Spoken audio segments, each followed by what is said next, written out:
If I get murdered in a terrorist attack after or before this video is released, everything I say still stands. Okay. Yes, you read that correctly. I love terrorists. Now, before you go and send this to President Trump to have me arrested, just wait until the end of the video.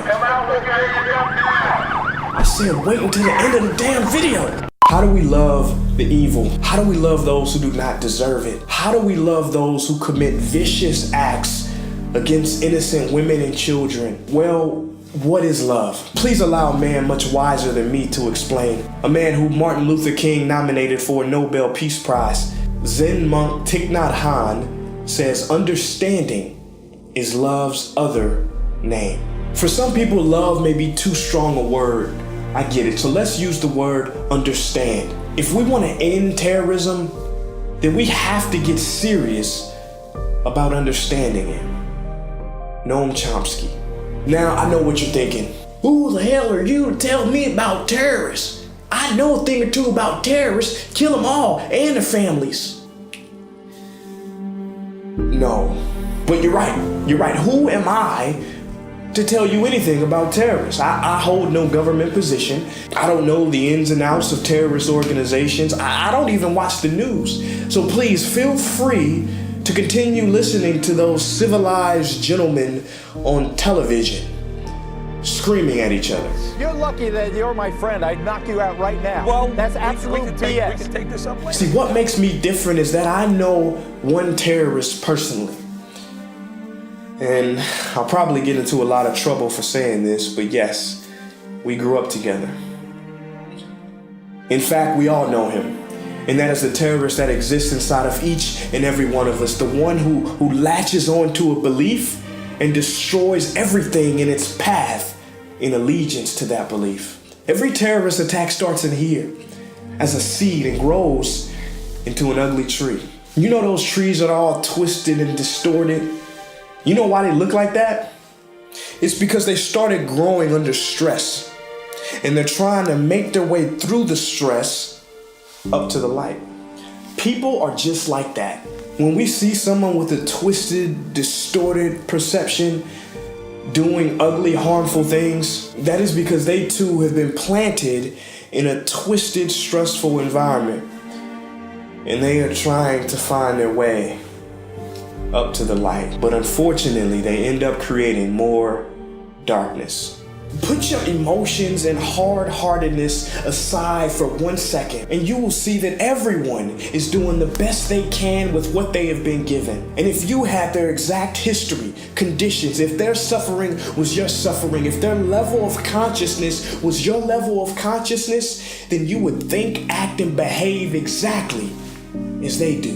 What is so hard to understand about that? This is not condoning. This is not approving. This is understanding. This is love. Henry Wadsworth Longfellow puts it brilliantly. If we could read the secret history of our enemies, we would find in them enough sorrow and suffering to disarm all of our hostility. I can't be the first one who has figured this out. Terrorism is not the problem. That is a lie that has been carried out for far too long. There are no terrorists. There are people who do terrorist acts. There's a difference. When you call someone a terrorist, you become psychologically incapable of seeing the person anymore. Meaning, you no longer see the causes that created this effect. And now you only see an abstraction. And when you declare war on an abstraction, you fight a ghost, and it never ends. In fact, when you declare war on anything, you will get more of it. That is the law, the rule, the truth, the certainty. Do I need to remind you how the war on drugs created more drug dealers? Well, the war on terror did the same thing. According to US governmental data, following the invasion of Iraq, terrorism increased by a factor of 7, proving once again that fighting for peace is just as stupid as screwing for virginity. Yay, virginity. Let's get real. If we are to prevent terrorism from spreading, instead of promoting toughness, let's promote education. Instead of building more walls, let us build more bridges. Instead of dropping more bombs, let us create more jobs, more opportunity, more mindfulness and entrepreneurial training for young people who are the most susceptible to radicalization. So that 17-year-old kid can come up with innovative solutions to the challenges in his town that don't include AK-47s. Instead of sending troops, what if we sent food and medicine, helping with disease and hunger? What if we promoted love? Oh my God, no, we cannot do that. Why not? You know what that would do? That would change the America is evil narrative used by terrorist organizations to recruit.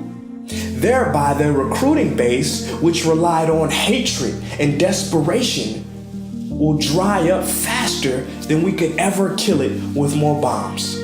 See, love doesn't mean that we don't protect ourselves. Love doesn't mean that actions don't have consequences or that we don't respond with a clear message. No. Love means that we do it all from a place of understanding. Because if we don't, hatred will continue to poison our response.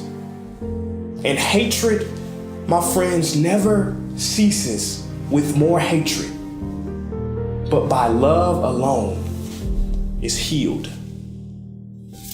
Peace.